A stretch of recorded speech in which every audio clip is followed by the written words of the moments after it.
अहम खबर शामिल करें। पसनी, गवादर और मियां वाली एयरबेस पर दहशतगर्दों के हमलों से मुतालिक कुछ हकाइक और इंकशाफात सामने आ गए हैं। 3 और 4 नवंबर को पाकिस्तान में 2 बड़े दहशतगर्द हमले हुए। एक हमला पसनी गवादर में हुआ जिसमें 14 फौजी शहीद हो गए, जबकि 4 नवंबर को एक नाकाम हमले में मियां वाली एयरबेस को निशाना बनाने की कोशिश की गई, जिसे सिक्योरिटी फोर्सेस ने नाकाम बना दिया। तफसीलात जान लेते हैं इसी हवाले से ब्यूरो चीफ इस्लामाबाद सोहेल इकबाल भट्टी से। जी सोहेल इकबाल भट्टी, कहिएगा। पसनी, गवादर और मियां वाली एयरबेस पर दहशतगर्दों के हमलों से मुतल्लिक हकाइक कुछ सामने आए हैं, जिसके मुताबिक 3 और 4 नवंबर को पाकिस्तान में 2 बड़े दहशतगर्द हमले हुए। एक हमला पसनी गवादर में हुआ जिसमें 14 फौजी जवान शहीद हो गए, जबकि 4 नवंबर को एक नाकाम हमले में मियां वाली एयरबेस को एक निशाना बनाने की कोशिश की गई थी, जिसे सिक्योरिटी फोर्सेज ने नाकाम बना दिया। लेकिन जहां ये हमले मुल्क दुश्मन नासिर जेर जमीन पर कर रहे थे, वहां दूसरी तरफ साइबर स्पेस और सोशल मीडिया पर भी इन्हीं मुल्क दुश्मन अनासिर के एजेंट और ट्रोलर्स ने पाकिस्तान मुखालिफ जंग शुरू कर रखी थी। सबसे पहले जो डिटेक्ट किया गया है कि 3 नवंबर की रात भारतीय एजेंसी रात से जुड़े एक्स अकाउंट्स, फ्रंटल फोर्स, बाबा बनारस और दूसरे कई अकाउंट्स ने मियां वाली में होने वाले जो हमले का इशारा दे दिया था, और ये कहा जा रहा था कि आज कुछ बड़ा होने जा रहा है, जिससे ये बात साबित होती है कि इन हमलों के पीछे हिंदुस्तान की जो एजेंसी है बदनाम ज़माना राम मुलविस है। इसी तरह जब आज मियां वाली एयरबेस पर हमला नाकाम हो गया तो इंडियन मीडिया ने फौरी तौर पर एक्टिव होते हुए सोशल मीडिया के ऊपर, अपने नेशनल मीडिया के ऊपर 9 मई की तस्वीर दिखाकर ये प्रोपेगेंडा शुरू कर दिया कि एयरबेस पर पाकिस्तान एयरफोर्स का बहुत बड़ा नुकसान हुआ है, और पाकिस्तान और इसके साथ साथ पाकिस्तान को होने वाले इस नुकसान के ऊपर बहुत ज्यादा इसके ऊपर खुशियां मनाई गई। अफसोसनाक तौर पर एक सियासी जमात से जुड़े कुछ ट्रोलर्स के हवाले से भी कुछ ऐसे अकाउंट सामने है जिसके मुताबिक सान लसबेला की तर्ज पर पसनी गवादर में शहीद होने वाले फौजियों की बेहुरमती और हर्जासराई की गई, और इस प्रोपेगेंडे में हिंदुस्तान के साथ साथ पाकिस्तान मुखालिफ प्रोपेगेंडा पेश करने की कोशिश की गई। इसके साथ साथ जहां पर इन डिटेक्ट किया गया है इन तमाम एलिमेंट्स को जो ये इस्टेब्लिश कर रहे हैं कि जो एक ऑर्गेनाइज तरीके से हमले हुए पसनी में हुआ और उसके बाद बिलखुसूस मियां वाली का, इसके अंदर मुल्क दुश्मन नासिर इन्वॉल्व थे और भारतीय एजेंसी रहा वो इसके ऊपर सारे इस मामले की पस पर्दा इसके अंदर इन्वॉल्व थी, और उन्होंने इस चीज़ को पहले ही मंजर आम पर वो ले आए थे और ये तवक्को कर रहे थे, और साइबर स्पेस के ऊपर और उसके साथ साथ सोशल मीडिया के ऊपर इस चीज़ को हाईलाइट किया जा रहा था कि आज कुछ बड़ा होने जा रहा है। तो ये बहुत बड़े संगीन सवालात को उठाया है उस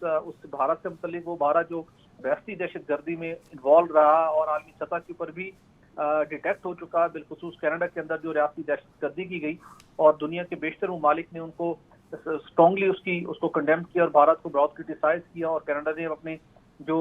सफारती तल्लुकात थे वो इंतहाई महदूद किए भारत के साथ। तो जब भी भारत को आलमी सतह के ऊपर इस किस्म की सूरत हाल का सामना करना पड़ता है तो आलमी दुनिया का तवज्जो हटाने के लिए फिर ऐसे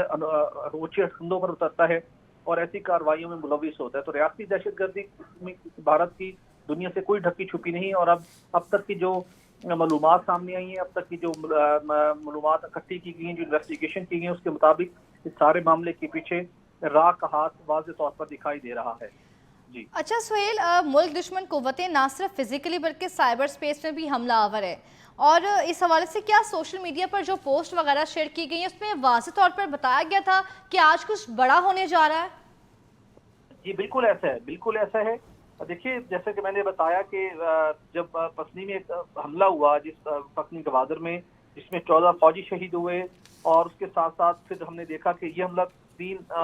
नवंबर को हुआ, फिर हमने देखा कि 4 नवंबर को जो मियां वाली एयरबेस को निशाना बनाने की कोशिश की गई, जिसे पाक फौज के जवानों ने नाकाम बना दिया, और इस हमले के दौरान 9 दहशतगर्द भी मारे गए, पूरा एक बॉम्बिंग ऑपरेशन मुकम्मल किया गया, इलाके को क्लियर किया गया। तो जब ये मियां वाली वाला अटैक हुआ तो उससे पहले भारत की एजेंसी रात से जुड़े हुए जो ट्विटर और के अकाउंट से साइबर स्पेस थी और सोशल मीडिया के ऊपर ये बात की जा रही थी कि आज कुछ बड़ा होने वाला है। तो जो ये वाज़ेह इशारा दिया जा रहा था, और दीगर कई और अकाउंट से भी, जिसके अंदर बाबा बनारस का अकाउंट शामिल है,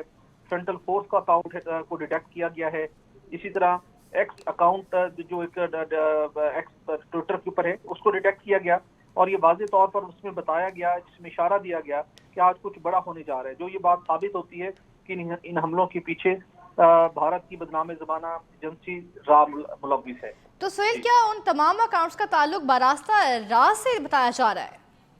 ان اکاؤنٹ کو جب مانیٹر کیا جاتا ہے تو واضح طور کے اوپر وہ مسلسل اس سے پہلے بھی جب ان کا آپ جاتے ہیں اس اکاؤنٹ کے اوپر اس کی ہسٹری میں جاتے ہیں تو ان کی جو کانٹیکٹ جو پروپیگنڈا اور جس لیول کی چیزوں کو وہ ہائی لائٹ کر رہے ہوتے ہیں تو واضح طور کے اوپر ان کا لنک اسٹیبلش ہوتا ہے کہ یہ را بیسڈ اکاؤنٹ ہے، اور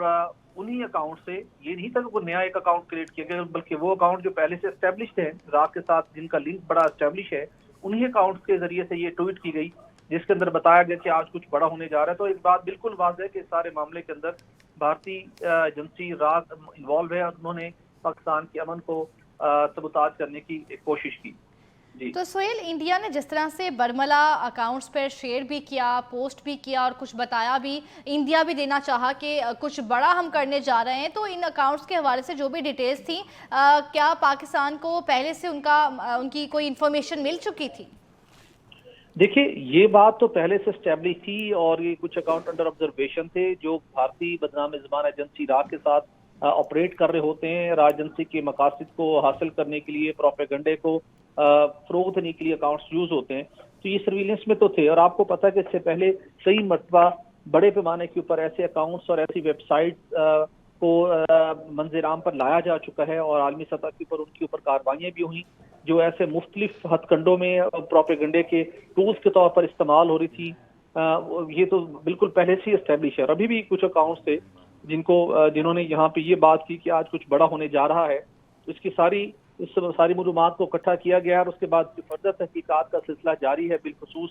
جو میاں والی میں پاکستان ایئر فورس کی ایئر بیس کے اوپر جو دہشت گرد مارے گئے ان سے متعلق بھی تحقیقات کا سلسلہ جاری ہے، اور جب تحقیقات مکمل ہوگی پھر اس پورے نیٹ ورک کو کنیکٹ کرنے کی کوشش کی جائے گی کہ کون اس کے جس اندر طرح سے سہولت کار پاکستان تھے۔ پر اٹیک کیا گیا اور اس وقت جب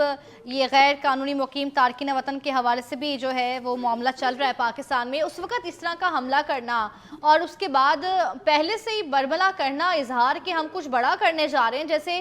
کوئی بہت ہی اعلیٰ چیز کرنے جا رہے ہیں، تو اس طرح کی باتیں کرنا اور انڈیا کا ہمیشہ سے وتیرہ رہا ہے اوچھے ہتھ کنڈوں پر اتر کے آنا۔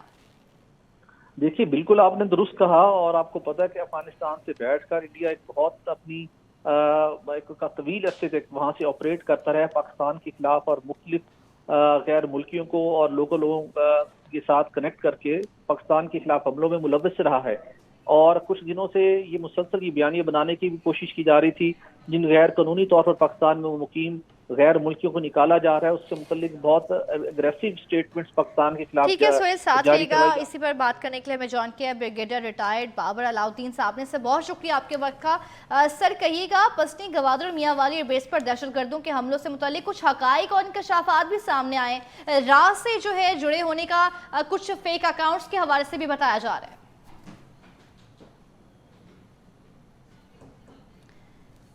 بابر علاؤدین صاحب، رابطہ ہمارا بھی منقطع ہو چکا ہے، ان سے تکنیکی مسئلے کی وجہ سے ہم بات نہیں کر سکیں۔ ابھی آپ کو بتائیں کہ پاکستان میں 2 بڑے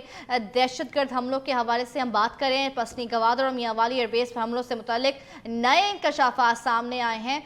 سہیل، آپ ہمارے ساتھ ہی موجود ہیں؟ جی بالکل۔ سہیل، کہیے گا یہ اس طرح کے پہلے بھی واقعات دیکھنے میں آتے ہیں، لیکن اس طریقے سے اوپنلی تھریٹس دینا اکاؤنٹس پہ آ کر، یہ اس طرح سے پہلے تو اتنا واضح طور پہ نہیں ہوتا تھا، لیکن اب اتنا اوپنلی کرنا، یہ کس طرح سے دیکھتے ہیں آپ اس کو؟ دیکھیے، بھارت بکھلاہٹ کا شکار ہے۔ پاکستان میں جب بھی سیاسی حالات، سیاسی استحکام اور معاملات معاشی استحکام بڑھنے کی طرف بڑھتے ہیں حالات، تو پھر ایسے عناصر کو ایکٹیویٹ کیا جاتا ہے، ٹیررسٹ آؤٹ فٹس کو ایکٹیو کیا جاتا ہے کہ پاکستان کے اندر حالات کو خراب کیا جائے۔ ٹھیک ہے سہیل، بہت شکریہ، آپ ڈیٹیل سے رہے۔